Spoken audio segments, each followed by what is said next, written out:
Hello all good morning welcome to my channel Banu vibes. ఈరోజు rose flower ఎలా threading చేయాలి అనేది చూసేద్దాం. ముందుగా సర్కిల్ తీసుకొని దానికి 4 లైన్స్ వేసుకొని వీడియోలో చూపించిన విధంగా సూదిని వెనక నుంచి తీసుకురావాలి. మనం తీసుకున్న లైన్ని వీడియోలో చూపించిన విధంగా థ్రెడ్డింగ్ చేయండి. ఒక లైన్ అప్పర్ అండ్ ఇంకో లైన్ ఇన్నర్ వచ్చేలా థ్రెడ్డింగ్ చేయండి. ఒక విషయం, అలా అప్పర్ అండ్ ఇన్నర్ థ్రెడ్డింగ్ చేసేటప్పుడు చాలా జాగ్రత్తగా చేయండి.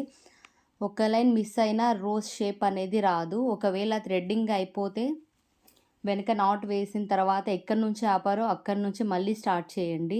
థ్రెడ్డింగ్ మొత్తం ఫినిష్ అయిన తర్వాత నా అవుట్పుట్ ఇలా వచ్చింది. ఎలా ఉందో చూసి కామెంట్ చేయండి. అలానే please like and share, subscribe my channel.